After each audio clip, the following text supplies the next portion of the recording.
This podcast is brought to you by RevUp Academy.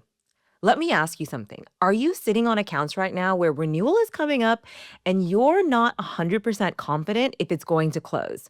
Maybe your customers are quiet, maybe they're saying things like fine or okay, but you don't actually know the value you've delivered. Or worse, you're getting to 60 days before renewal and suddenly scrambling to prove ROI. That is the reality for so many customer success teams right now. They're busy, they're responsive, they're doing all the right activities, but they are not positioned to protect or grow revenue. Now imagine something different. You walk into every customer conversation knowing exactly what success looks like. You can clearly tie your product to revenue, cost savings, or risk reduction. And when renewal comes around, it's not a negotiation, it's a no-brainer. That is exactly what we're going to help you do in my absolutely free RevUp Masterclass. It's on April 29th at 1 p.m. Eastern or 10 a.m. Pacific, and I am breaking down the exact framework that I teach inside of RevUp Academy to help customer success professionals reduce churn, increase renewals, and confidently speak the language of revenue. And this is important. This is the only masterclass that I am hosting until September. So if you want to get set up for the rest of the year, this is your moment. Plus, if you sign up for the first time, you will get an exclusive VIP live Q&A and mini workshop after the session, because in every masterclass we run out of time for questions. So this time we're going deeper. So if you want to get into that masterclass, go ahead and head over to the customersuccesspro.com/masterclass. That's the customersuccesspro.com/masterclass to save your seat.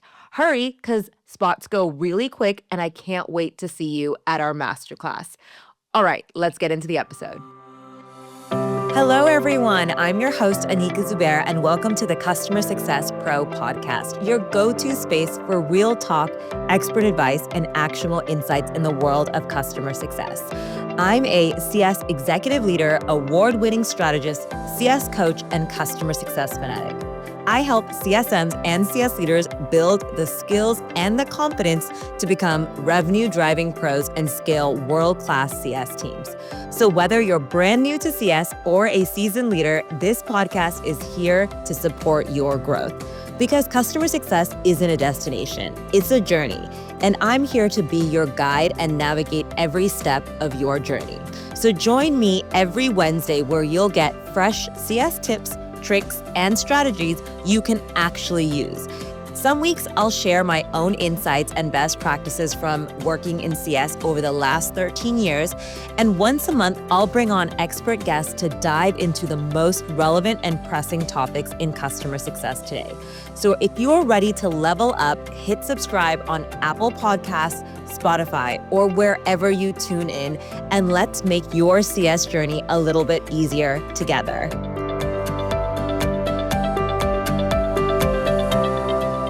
Today's episode is one that I am really excited about because we are diving into a topic that every customer success team talks about, but very few actually get right. We are talking about how to move from reactive churn management into proactive, data-driven revenue forecasting. And to help us break this down, I am joined by someone who is truly leading the way in scaled and digital customer success. Julie Fox is the Director of Digital and Scaled Customer Success at Highland, where she leads strategies that connect customer outcomes directly to retention, expansion, and long-term revenue growth. She has built and led customer success organizations across every segment, from enterprise to fully digital first models, managed portfolios ranging from 20 million to over 1 billion in revenue. And Julie is known for designing systems that actually scale, combining behavioral data, automation, and human connection to create customer experiences that drive measurable impact.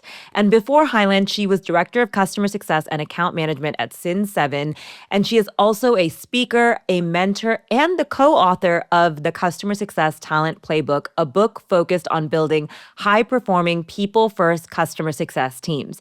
And what I personally love about Julie's work is that she doesn't just talk about strategy, she operationalizes it. And in today's conversation, we are going to unpack how you can take churn data, behavioral signals, and customer insights and actually turn them into proactive plays to build scalable programs and more accurate revenue forecast. So if you ever felt like your team is reacting a little bit too late or sitting on data that has not actually been used to drive outcomes, then this episode is going to give you a completely different way to think about it. So, welcome, Julie, to the podcast. I'm so honored to have you. You are so accomplished. You've just done so much in your career, and I just feel so excited to have this conversation with you today. But before we get into this topic, can you please tell my listeners just a little bit more about who you are, kind of how you started at Highland, what your role is, what are you Yeah. up to? Just give us a little bit of a snapshot of who Julie is. Yeah, absolutely. So I am Julie. Hello. I lead digital and scaled customer success at Highland.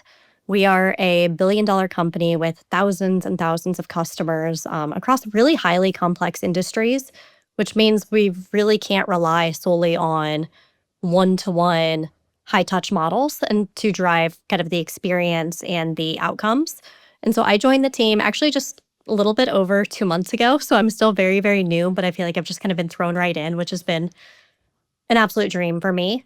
My role is really about evolving how customer success operates at scale. So I'm building out a team that's going to be managing all of our digital and mid-market customers. It's around 10,000 customers. And so it'll be a mixture of program managers, a pooled customer success team, as well as a lot of tooling around kind of predictive analytics, predictive models, AI, different things like that. And really, my favorite part about my role, I would say, in addition to kind of the team that I'm developing and all of the building that I'm doing, is that, and I would say this is really what helped me kind of lean towards Highland and choose Highland for my next career move, was that my role is really not just about digital, but about elevating the entire customer experience. So really thinking through how can we create exceptional customer experiences at scale. So creating more consistency, better forecasting, making sure that every customer, regardless of their segment, can realize value. Yeah, I love that. And I know that you're still fairly new, which is like it's still like drinking from the fire hose, but also Yeah. in the honeymoon period as well. But tell me a little bit more about like the company, the team, kind of like I know you're hiring like crazy to get the right people in position because a billion and like tens of thousands of that's no small feat by any means. So tell me a little bit more about what you're building and kind of what you and your team are held accountable to. Yeah. So I'm actually right now, I will be hiring, but I haven't started that process yet because part of what I'm trying to do right now is create what that foundation is. So, what are the tools that my team is going to use? What's the information, the data they are going to consume? And where are they going to work? What is that going to look like? And so a lot of the work that I've been doing right now has been project based. So jumping into creating kind of what do our risk frameworks look like? What does our renewal process and churn process and everything like that look like across the whole company? Getting involved in things like executive sponsorship programs, customer journey mapping in general. Because right now it obviously a lot of like learning and consuming on my end, but it's really important to take the time to do that because first I don't want to hire people and then be like, I don't know what to tell you to do or whatnot. But it's also we're in a kind of interesting place where we want to figure out exactly what our customers need. When you have this many customers, it's really important to not just throw people at them and say, hey, go get on a call and just start talking, but really to use the data and the information to help lead us to understand here's where we need to spend time. Here are the customers that need us right now, or here's the customers that need a little bit more guidance and support. And so trying to make sure that we have that right information, that right structure first. Yeah, I love that. And you just highlighted something that I think a lot of companies do incorrectly, which I'm sure you've heard and seen in your career, which is just throw more bodies Yeah. at the problem, or just again, oh, we're scaling, we have tens of thousands more customers, so let's either hire people or just build the same process that we would with enterprise with Yeah. our digital or scaled or long tail customers, which can maybe work in the short term, but in the long term, it's just going to cost you and your company and everyone just more time and money Yeah. than they're willing to develop. Which we'll talk about. I know that we have so much to talk about in that, but I want to come back to hiring and talent because I know you are my second author on this podcast, but I think you also have a book that I'd love to talk a Yeah. little bit more about as well, and it's all around hiring and hiring the right talent and making sure you build a people first organization as well. And I love the book. I've read it. It's somewhere on my bookshelf. Otherwise, I'd like product place it for you right now as well. But it's a great book and I've loved reading it. And I think it really helps leaders hire correctly, which since you are about to hire, tell us a little bit more about the book, kind of what inspired you to even write it and speak to that part of your career. Yeah. So the book, The Customer Success Talent Playbook, it's written by 6 authors. And so really interesting dynamic because we each have a different section that we focus on. My section focuses on community, networking, and branding. Something that honestly I've just kind of stumbled into over the last many years. Obviously, I could spend an entire podcast just talking about kind of my career journey and the experiences and what led me into leaning more into my network and community. But for me, it was transformational. Being able to find growth through other people and learning and education through other people really propelled my career in a totally different direction. It also just gave a lot more purpose and meaning to it. And so, anyways, we wrote this book. It has both the hiring manager perspective as well as the employee perspective. So, if you are a candidate or an employee, how do you grow in your career? How do you get hired and whatnot? And so we cover a multitude of different topics. But for me, when I'm looking for talent, it's a number of different things. I think for myself as a career changer, myself, it's not necessarily about you have to have this exact perfect experience and fit into this box. It's more about having the right types of experiences and the right attitude and the right just kind of perspective and the way that you think, the way that you lean into challenges. Um, every company that I've worked at companies from 10 million in ARR to over a billion in ARR, and no company has it figured out. In fact, a lot of the larger companies that I've worked for, it's even messier because you have so many different acquisitions and mergers and so many different layers of products, and there's so many people that do so many different roles.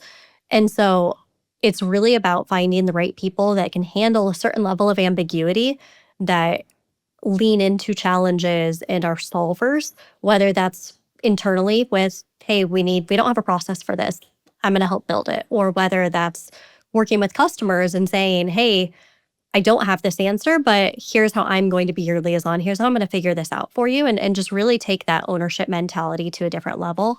Yeah. Um, and obviously, it depends on the role, but for me, if you can find the right people that lean into challenges in that way, it's incredible what a team can accomplish. I love that. I also just love everything to do with building your personal brand and your network to help Yeah, you move into your dream or your next career move or whatever that is. And I think that a lot of us don't realize the power of it until we absolutely need it, which is yeah, unfortunate because the job market is very upsy turny right now and it's very turmoil and just there's a lot of unknown. And now yeah, people are leaning into their network and they're leaning into their personal brand, but it's something that takes years, if not decades, to actually build and share. And I love that that's the part of the book that you've shared as well. But I also just love your career trajectory. Like you said, you've leaned in on it. And a lot of people say your net work is your net worth, which is so true in my opinion. Like the people you yeah, know and the rooms you're invited into can really change your career trajectory. And I know you've had lots of different experience, but it's really catapulted your career, I would say, yeah, into very senior leadership roles into very large organizations, like you've said. And I love picking the brains of everyone that's on the podcast, and I'm so curious. Like you've done a little bit of everything, which is amazing. But I'd love to know what's your next CS career dream or ambition, because it sounds like you're in a dream career already. But I always love knowing kind of like what's next. Yeah, it's interesting because I think for the first time in many years, I'm a super, super ambitious person. So it's like if you would have asked me over the last 10 years what I wanted to do, that it's kind of winded. I think I went from a path of being like, I want to be a chief customer officer to then the more that I leaned into digital and scaled, being like, I want to go into this kind of unknown frontier and go down that path. Really, for me right now, for the first time in many years, I don't know. I just landed my dream job at an absolute dream company where I have ample opportunity. I'm challenged. I'm really enjoying the people that I work with. And I think that's a really, it's for me, I don't know, and it's not comfortable. I think that's something that I wanna, like, be clear on is I'm not saying that where it's like, "Oh, this is easy." It's actually because it's super challenging that I'm like, "I could do this for a long time." There's so much work to be done. There's so much opportunity that I could spend many, many years doing this and just being able to completely grow what that impact is that I can have here at Highland. Um, but I think it's kind of the first time in a while where I feel like this is exactly where I'm supposed to be, not just at the company, but really in the role. Yeah. So when I made this change to digital and scaled CS, I had been more of like a general director or leader in customer success where I managed multiple segments. This is my first very narrow focused role just on digital and scaled CS. And I love it. It's like being able to spend more of my time doing the things that I'm passionate about and that I love is really energizing and really exciting. So, I've definitely found the right spot and I think it's a good place to be, but I think if anything, it's going to be doing more and more of this and being able to kind of again, kind of chart those uncharted territories of what can be done, especially because I think in the world of scaled CS, I have no idea what it's gonna look like even a year from now. I look at the things that I was doing a year ago or 2 years ago, and it has evolved so quickly that there's so much that this role is kinda shifting that even in the same title or role, I think it's gonna look really different 5 years from now, and so I'm excited to be on that journey and be on that ride. Yeah. You are the third leader that said something similar to that extent. Like everything, I've had a chief customer officer, VP of CS, and now yourself. But like recently, I find that when I ask leaders this question, everyone's saying something similar. And I think it's because we find ourselves in a world of AI where things are changing so much, so quickly every day. But everyone's saying the same. And I feel the same when I was like, oh, I want to be chief customer officer someday. But again, I think it's just changing. And leaders Yeah. and individuals, I would say, want to be challenged and they want to have that challenge more than the title. Not saying titles are bad, but it's the title might be so different. Like I know a lot of chief customer officers that are moving into chief revenue officers or Yeah. other roles as well. Absolutely. And as customer success, but as SaaS evolves as well, there's so much more to the role we do that isn't just the title or even the responsibilities. I say, like you said, it's a challenge that we're faced with and how we're able to really take that on and feel like we're making an impact and a difference. So I love that. I love that you shared it. And I also just love the common thread that I have. Maybe it's just all the people I invite on here, but we are definitely go-getters and we want to challenge Yeah. ourselves. So I find that really refreshing. But let's talk a little bit more about the digital side because I know that's where you've niched into, that's where you find yourself. And I know you're super, super data driven, which is amazing. And before we kind of get into the meat of the topic, I'd really love to kind of understand like what it means in your world when it comes to digital scaled CS. Like, what does that actually mean? Because that could mean so many things at so many organizations. So please enlighten us what scaled and digital CS means in your world. Yeah, so for me, it's really about crafting what the overall customer experience is. And what I mean by that is it's not just limited to their interactions with customer success, it's their interactions with the product, with marketing, with sales, really throughout their entire journey experience, the goods, the bads, everything, and kind of mapping that out. And then being able to figure out what are the things that you can do at scale? So there's certain things where you can anticipate, or where you can use the data, the behavioral signals to actually say, "Ooh, you're starting to get on the wrong path. Let me kind of guide and nudge you in the right direction before you're completely at risk." And so some of it is things like that, where you're able to take information in and then take that data and kind of turn that into more like action and say, okay, because this is happening, here's what we need to do. Um, and that looks different in different models. So obviously, if it's a more strategic enterprise model, that may be taking the data and creating a CTA or some sort of task where it's saying, "Hey, you need to talk to this customer." What I have found though is that when you lead in that way, you're limited to it creates a little bit of inconsistency because different CSMs make different choices, they have different types of conversations, but you're also limited to your champions at your company. Who are the people the CSM is interacting with? So whether it's an enterprise model or a very, very long tail, more digital model, it's really about flipping the experience to less about the account customer experience and more about the user experience. So thinking through, what are all of the different users within the organization? How are they interacting with the product? Especially if you have multiple products where you have one customer account that may be using multiple products with different champions kind of throughout.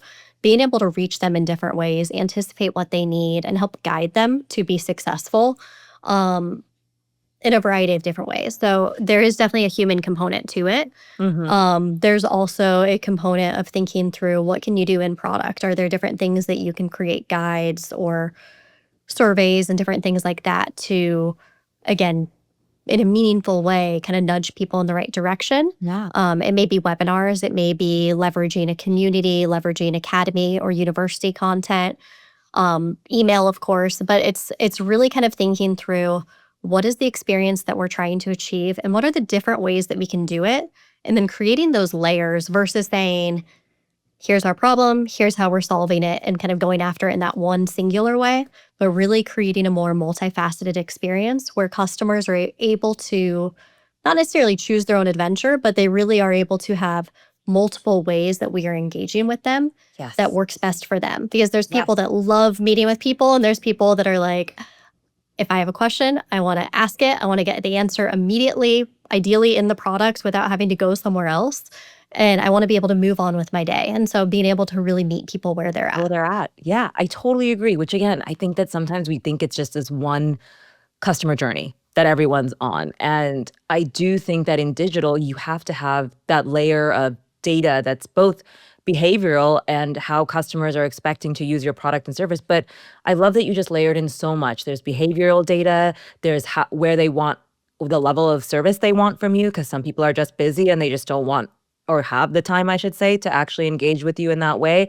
And then there's just those people who are like your everyday user who they're just like, I just want to get on with this. You don't need to prompt me, just let me carry Yep. on and do what I need to do, right? And you need to kind of really understand all of that data in order to correctly build out your digital motion and really make sure your customers are having that positive experience, because we tend to forget that, especially in digital, because we work face to face with our enterprise or more high touch customers. And then when we move into digital, there's so many different ways, like you just mentioned, of interacting with your customer that we forget that they still want that exceptional experience. It's just going to be Yep. delivered in multiple different ways. And I That's know exactly right. the last time we talked a lot about how there is like there's so much data that customers and customer success teams are sitting on, but they act very lately, or like they forget this data and they act super late when it comes to churn and forecasting, like Yep. renewal forecasting, like early signals of churn and early signals of forecasting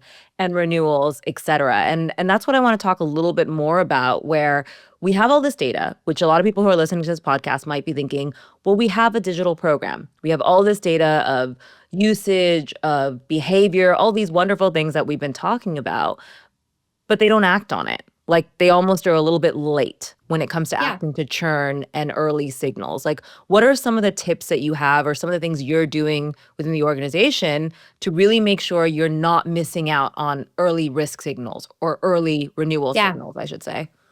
So there's a couple of different things of how I've approached this. And again, it's a little bit different depending on size and stage of company, complexity of products, complexity of the industries that you're working within.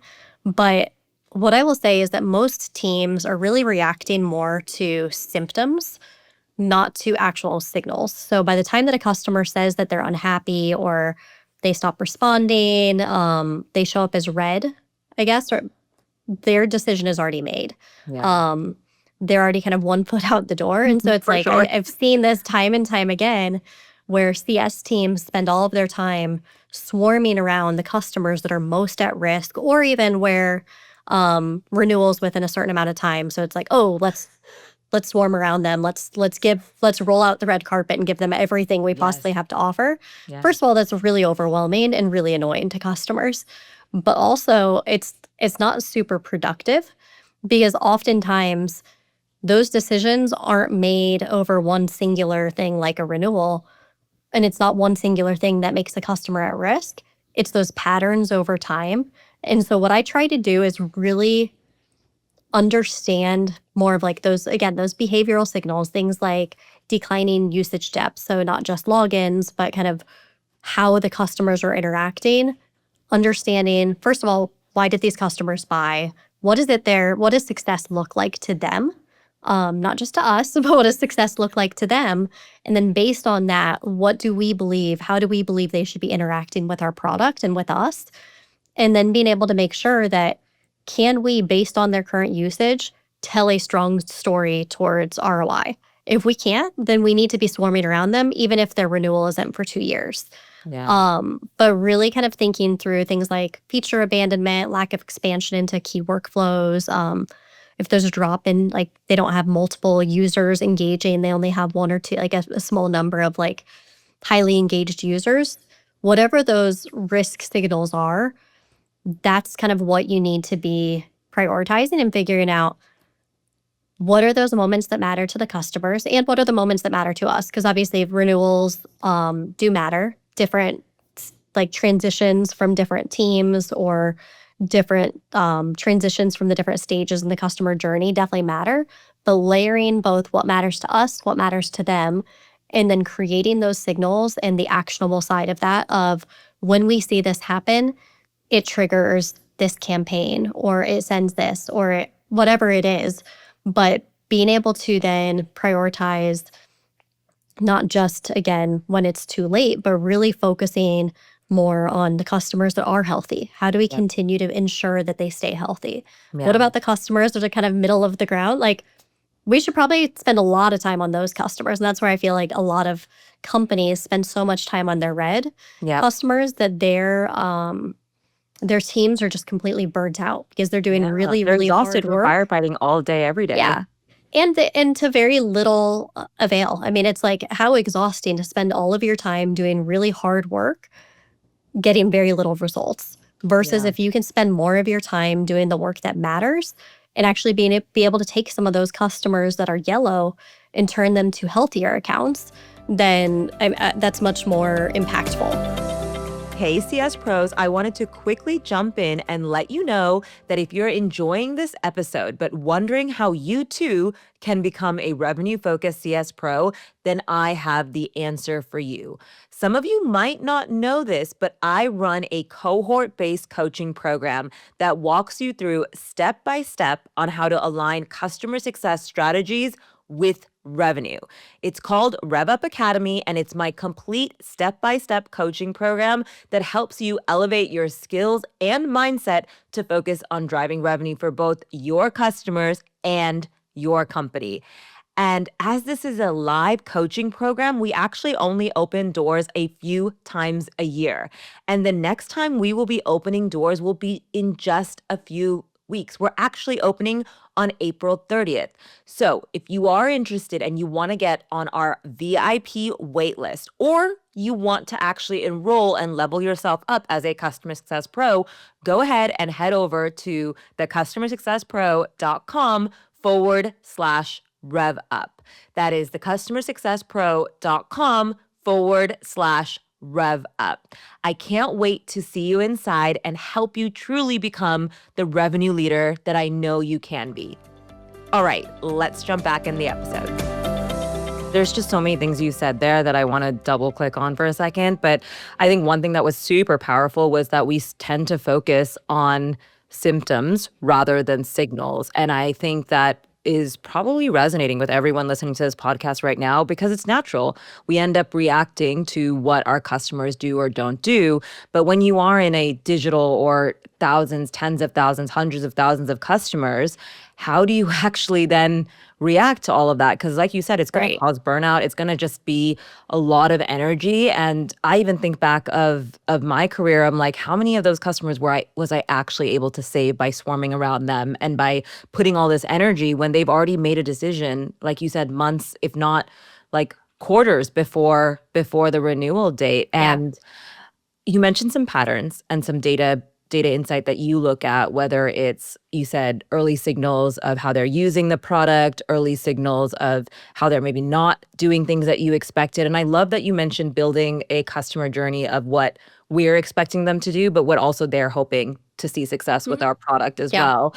Are there any other, call them signals, that you would say are absolutely critical for people to look at when they're thinking of their digital journey, and Yeah. what data and patterns make sense when you're trying to analyze all of this? Yeah. So I definitely look at it from a couple different ways, but for the most part, I look at churn across like three different layers. So quantitative patterns, customer context, and outcome alignment. So quantitative patterns, that's things like product usage trends that we mentioned, things like support tickets or engagement data. And when I say engagement data, that's not necessarily engagement with CSMs or like a pooled team. If you're on the digital side, it may be engagement with academy content or in our community, things like that. Even support, like I think that's a misconception that some people think that high ticket volume is a negative thing. I still view that as engagement of if a Yeah, customer is engaged with support, they're trying. They may be unhappy and working through some challenges, but at least there's effort being put in. And so taking kind 100%. of all of those different, again, quantitative patterns to kind of build an understanding of, I guess, almost like a heat mapper of like where the customers are at. And Yeah, then the customer context, that's things like their life cycle stage, use case maturity. Different industries have different things. We work in very complex industries. And so it's like things like finance and healthcare are very highly regulated. And so for those, depending on where the actual customer is at in their journey yeah, within their industry, they may be interacting with our product very differently. So yeah, understanding that is really helpful. As well as things like stakeholder changes, understanding who we are interacting with, who's championing our product, and making sure that we understand kind of how we are interacting and how those decisions are made. And then the final is the outcome alignment, which we started to mention is, are they achieving what they bought the product for? And some of these change and evolve, especially as the products change, but there's a reason they purchased. We need to ensure that we are delivering on those promises that we made, that they are receiving the value. And so being able to actually track any type of outcome alignment and delivery, value realization. And so typically breaking that down by the multiple things that they're working on. In a digital environment, that may look a little bit different, where you're surveying and kind of trying to gather insights in a different way versus a high touch model that may be built into your impact or business reviews or executive business reviews as you're kind of meeting with customers to continue to reinforce the ROI and realign on what their current goals are and what they care about. yeah. I love that you said that even a customer that's messaging you a million support tickets is still someone very intent on making your product Yeah. work, even though it's a bad signal. I agree. I think when you're in a renewal conversation, whether it's high touch or digital, a customer that's objecting a price increase or telling you that they're looking at other competitors, any sort of like behavior like that, if they are engaged, I still see that as a strong Yeah. signal of renewal because you're taking the time to show up. You're taking the time to tell me that something is working or not working. And like you said, it's a support ticket. You're taking the time to tell me I am trying here. I'm trying to figure it out, even though it's maybe not the best experience. I'm at least trying, which shows Yeah. a level of intent from your side. And I think that's so important to call out. And like you said, there's lots of things that they could be doing from a community perspective, support tickets, from all these different ways of engaging with your product. But you mentioned behavioral intent data, which I know that some people might not be tracking so deeply within their organization because they're probably thinking of behavioral intent like change of stakeholder, which that could be behavioral intent. But can you maybe expand a little bit more about what you guys see as like the strongest signal that a customer is going to churn or be at risk before they even say it? Because in digital, they're not saying it. They're doing behavioral Yeah, changes that's that are going exactly to right. change exactly what they're going to do. And that's going to cause risk to that account. So, what are some behavioral changes that you see that give you that risk indicator that, okay, we have to reach out? Yeah, absolutely. So, first of all, I'd say the strongest signals are those behavioral gaps between intent and value. Mhm. So, things like a couple examples are like logging in but not progressing. Um, I think of that as more like surface usage. So, from a login standpoint, we can see that they're getting in, but either they're not spending a lot of time or they're staying in certain areas.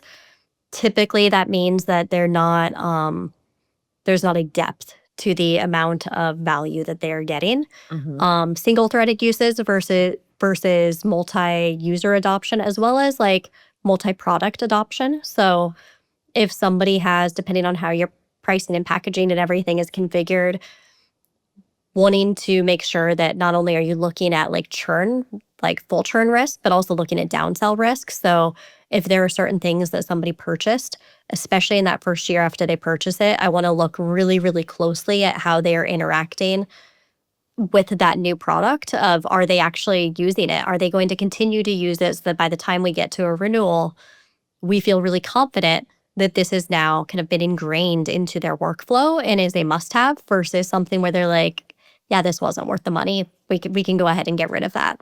Yeah. Um, Not using core features tied to outcomes. I kind of mentioned that long gaps between meaningful actions. I think if again, it depends on the industries. When I worked in fintech, you would see lulls because there would be, depending on kind of the times of the month, the times of the year, you would have very little activity and then you'd have a ton of activity. So that wasn't negative. That was something that we knew that that was typical. But in under other industries, maybe that's not as typical. And so kind of thinking through that, or if there's even sudden drop offs after key milestones. So it's like if a customer goes through onboarding and then you see just a huge drop off in their usage and utilization, Mhm. probably something that you want to continue to monitor. And so when I think of that customer journey life cycle, I map it in a way of like, obviously, what is the experience that they're going to go through, but then getting really, really granular in that first year journey. So whether that's the first year after they purchased. So, and I think of this, most of my teams are post onboarding. So for me, that's 1 year after they graduate from onboarding. Mm. How are we wrapping our arms around them? How are we ensuring that they are continuing to use the product in a way that is meaningful to them and that they're engaging with us, we're engaging with them.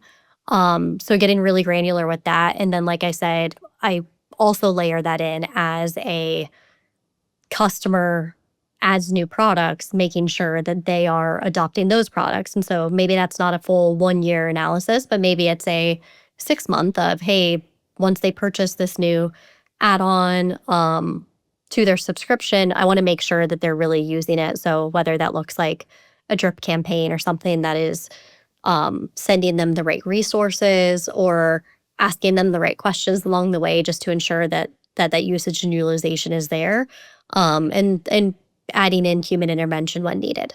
Yeah, I love that. Those are some seriously powerful signals. And I think it's really important for us to consider all of that because, like you said, even when I build customer journeys, I would build a journey of, like you said, either from onboarding or post onboarding, depending on your team and company, all the way past the renewal. And on the top half of the journey, I would put everything we intended a customer to do with our product and service. And then everything at the bottom of that line, let's say across a year, would be everything we would expect our customers to want as success Yeah. from our product. And I think it's just really important to take a step back and think about your customer journey when you are analyzing data and patterns, especially when it comes to churn, because I think Yeah. we really forget about it. We forget about those early signals that create churn down the line. Because as we said earlier in this podcast, it's not decided weeks or months before your renewal. It's probably something that happened 30 days after onboarding that's left Yep. them with something that they did not feel like they got, and they did not get value in the longer term. And so they had that one moment or experience with your product and service that's lingered. And there's nothing that we did to basically be proactive about that. But before we go into being proactive and looking at how to forecast rather than look at just churn, I want to talk about how you roll all this out across thousands of customers, because you have a very large customer base. And now we've talked about signals that identify churn early, and how you guys are able to identify that. How do you make sure your team, but also your customers and the wider organization really translates all of this churn data and metrics and intent that we've been talking about across thousands of accounts? Because that's just Yeah. a lot. That's a big project. Yeah, it's a little bit less granular of saying like this customer is at risk. It's less about like the one-off customers and it's more about customers in like a bucket of customers who do this thing tend to churn, Yeah, or when this happens, we need to trigger this action. So I think it's like it's putting customers into groups based on the data, based on those different signals, okay. and then creating I think at scale everything becomes more about like segments, triggers, plays and campaigns, things like that, to then say when these things happen, this needs to go out. And it's not a one-off, this customer did this, so let's call them and let's have a conversation. It's I see. these customers that are doing this need this, so let's build something for them. I love And a that. lot of times companies, most companies are actually doing the right work, the foundational work for scalability. It's just taking it to that next level. So what I've seen a lot of companies do is they start to say, hey, let's review why customers are at risk or why customers churn. Let's think through and let's build out kind of the plays, the templates, the training for our team to handle these different things. So if it's a champion change, if it's a disengaged customer, whatever the reason for risk is, they create that playbook with the right templates, the right talk tracks, things like that. So much of that can be automated. So much of that can now be, okay, how do we look at an entire customer base and say, of the customers that are doing this, let's create the right nurture cadence for them to get them that information. And I think what's really important about this is not waiting for the customer to ask the questions. Mm-hmm. I see a lot of people kind of building in that way where they're like, okay, and it's almost like a support model where it's like, okay, when we get this ticket, here's the template of how we respond to it. Yep. Support and product are actually two of the teams that I get really, really close with and kind of the work that I do in digital and scaled, because they are swimming in insights. Yeah. And what I want to do is say, what are our most common tickets? When do we get them? How are we responding to them? Could we, instead of waiting for them to ask the question, could we anticipate that they're going to ask the question, just give them the answer? Yeah, And yeah, so I yeah. think that's where it's like that balance of I don't want to just spam my customers with an email every day Yeah, thinking, because they hey, don't you may need have this that. question, here's Our the inboxes answer. are already so busy. We don't need another email of like, please use our product this way, when it Yeah. doesn't relate to anything I'm doing currently. But if you can start to take the information that you're gathering from support to say, here are the types of customers that have these types of questions at this timing, or here's the kind of things that we see leading up to that. And that's where it's really that like alliance between product and support. Yep. If you can start to get that information, you can start to anticipate their needs, and then you can get them, you can guide them, you can get them on the right path without them having to constantly come to you. Because to me, it's really about creating that frictionless experience, because I don't want to have to ask a question. I want to be able to find an answer or have the answer be provided to me. And so that's where I lean very, very heavily into as much as I can do in product. Yeah. I want to do that because that's where our customers are. I want them to stay in our product. I don't want them to feel like they have to go elsewhere constantly. I want them to be able to do the work that they are trying to do with as little friction as possible.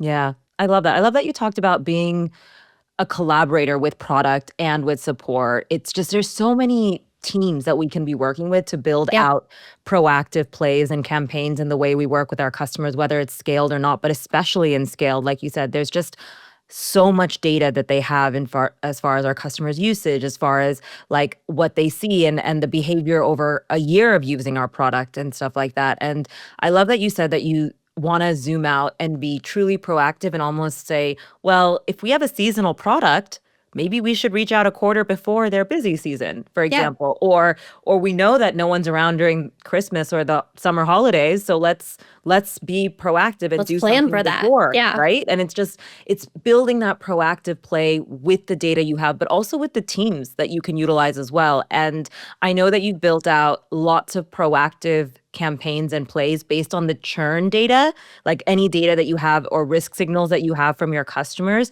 Can you give an example of a play or a campaign that you've built that is proactive but is preventing churn down the line? Yeah, absolutely. So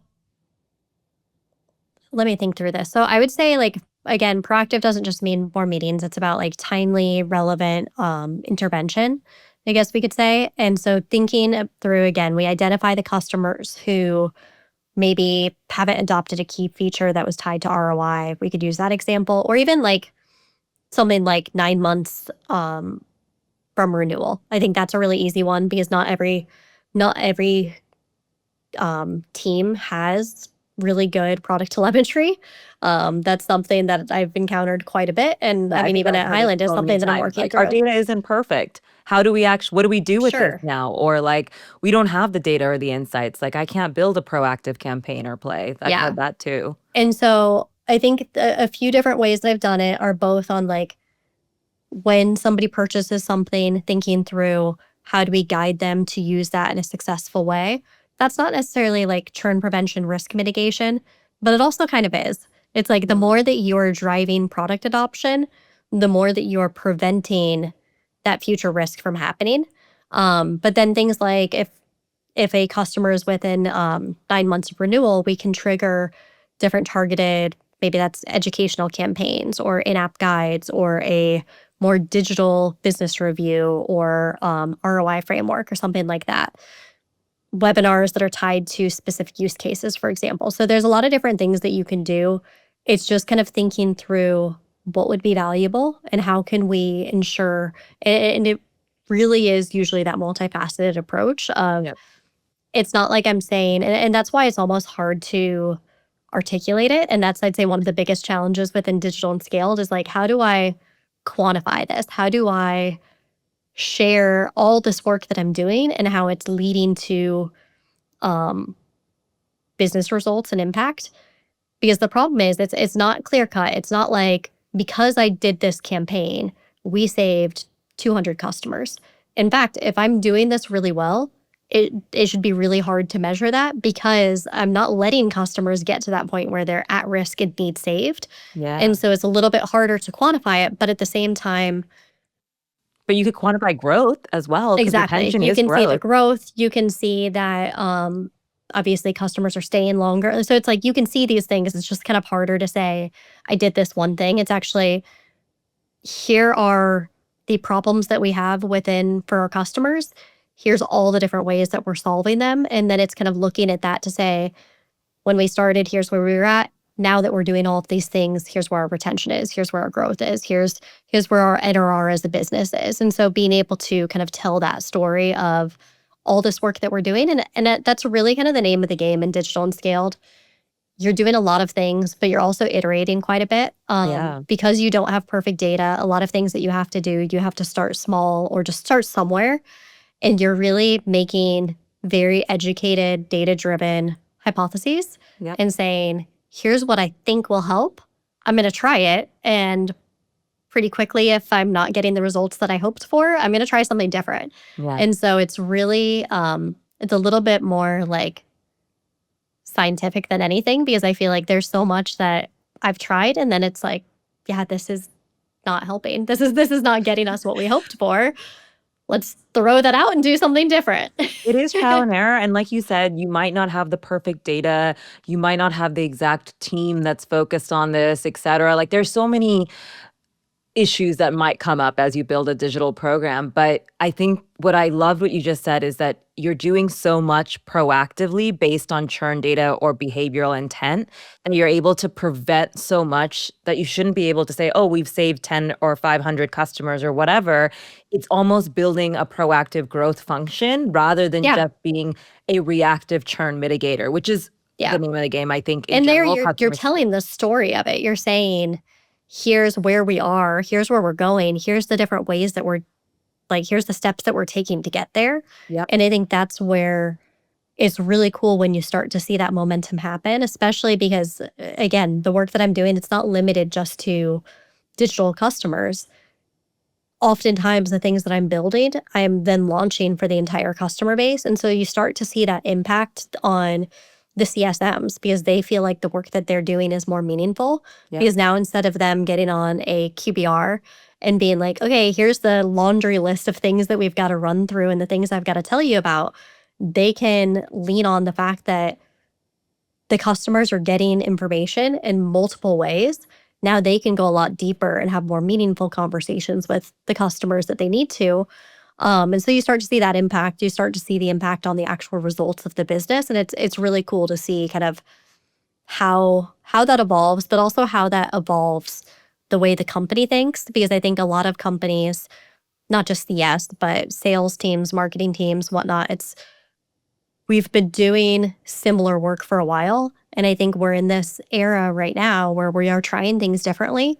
And when it works, when we can share those successes, people are noticing and people are starting to say, huh, how would I apply this to sales? And so that's something even like at my previous company, we had really cool success on the kind of expansion front of how we did that with a very small team through building in product guides and different kind of automated plays to help guide customers to buy.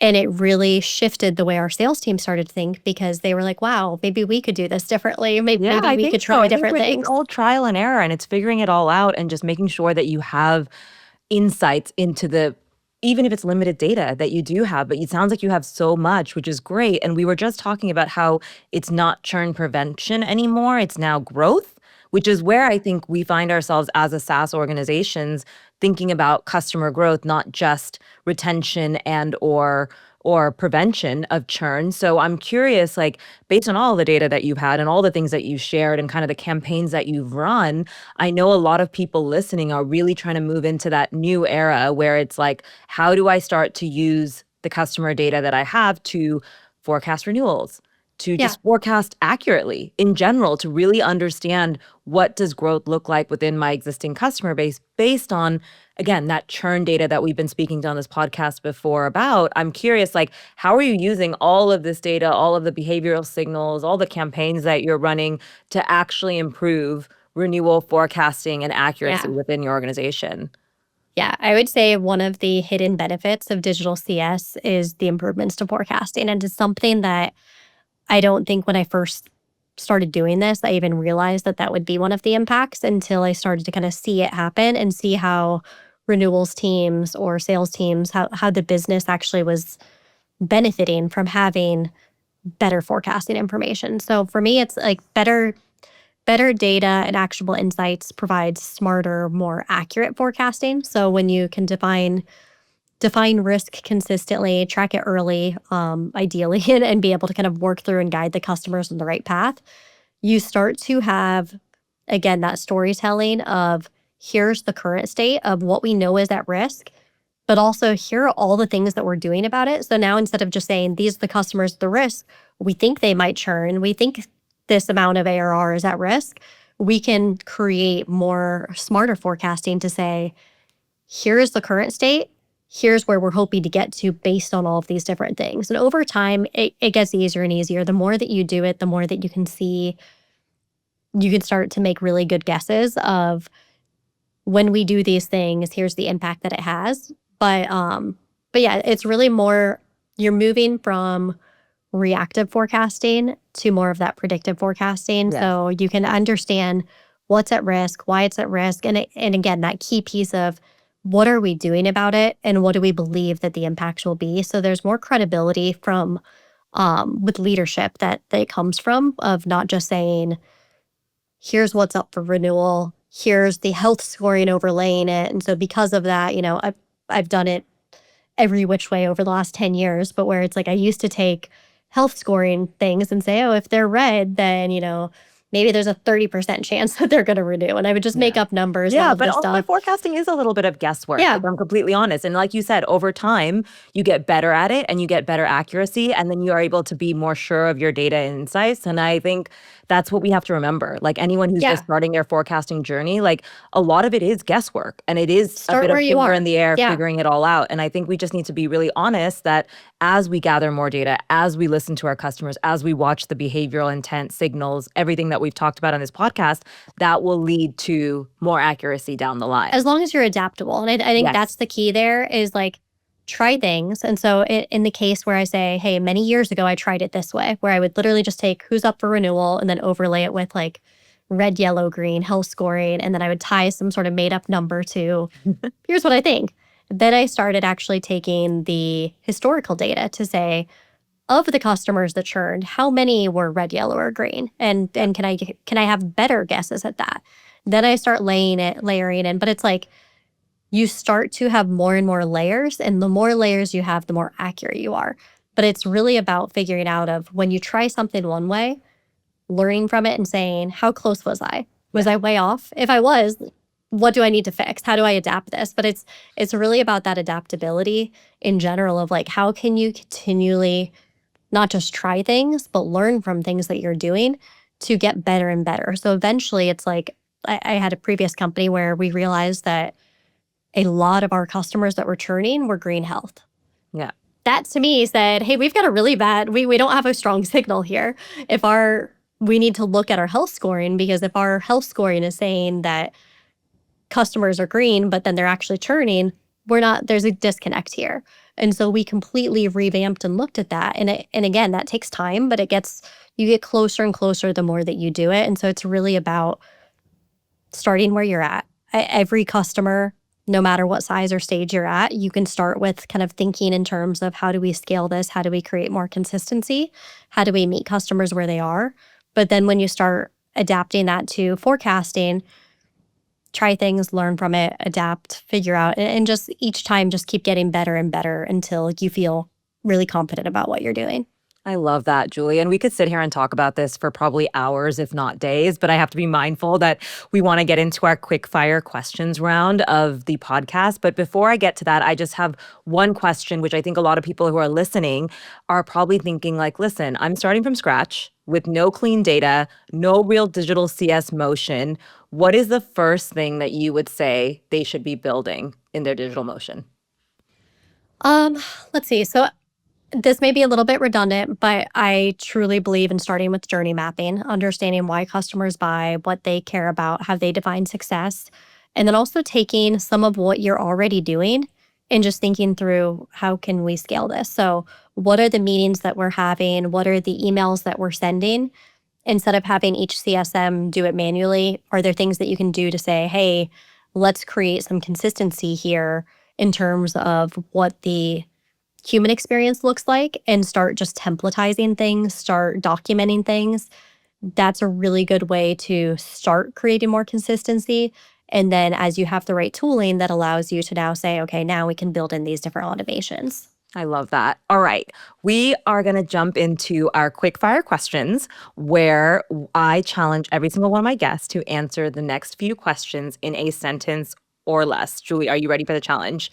I will see. Okay, amazing. Well, the first question I have for you is, if you could predict the future, what do you think customer success will focus on next year? Okay, more predictive, more AI driven, more focused on behavioral data over surveys. I love that. Great, strong start, by the way. Next question is, which app or software do you use every day or every week, and can be on your phone or your laptop?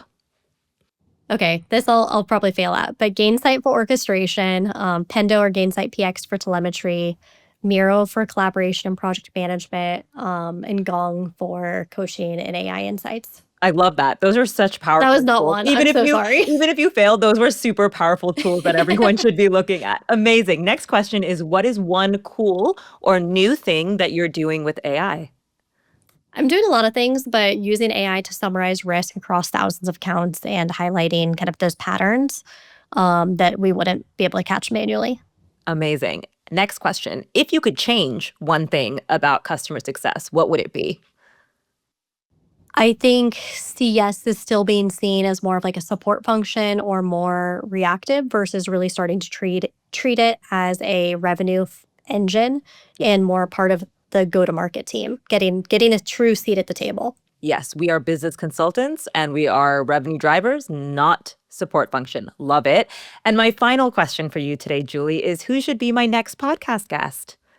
I would love to see you bring on Melba Miles. She is Okay. the head of SMB. I think she's head of customer success for kind of the digital scaled segment at Miro. Okay. And actually, her and I are speaking at Gainsight Pulse this year. Our topic's going to be on rethinking digital customer success, delivering customer value at scale. And she has been a mentor of mine for the last year or so.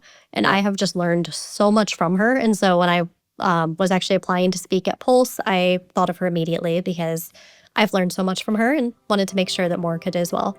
Amazing. Mo, if you're listening to this, which I don't think you are, but if you are, I'd love to have you as a guest, but maybe Julie could introduce us. But thank you so much, Julie, for being my guest today on the podcast. If any of my listeners have any more questions or want to follow up with you, what's the best way to get in touch? LinkedIn's perfect. I'm active on LinkedIn. Find me, chat with me. I'm highly engaged there. Amazing. Thank you again, Julie. I love this conversation and thank you for taking the time to share all your insights. You are so welcome. Great to chat with you. Thanks for tuning in to the Customer Success Pro podcast. I hope you picked up something valuable to take back to your team. If you enjoyed this episode, it would mean the world to me if you took just 10 seconds to leave a review on Apple or Spotify. It helps more CS pros like yourself discover the show. And creating new episodes takes a lot of work, so leaving a nice review keeps me motivated to keep creating. And don't forget to hit subscribe on Apple, Spotify, YouTube, or wherever you listen to podcast episodes. I drop a new episode every Wednesday packed with practical tips. And if you've got a topic you'd love for me to cover or want to be a guest on my show, send me a message. All the details are in the show notes. I'd love to hear from you. And hey, if this episode helped you, share it with a fellow CSM or CS leader. Remember, sharing is caring. Cheers to your CS journey, and I'll catch you next week for our next episode.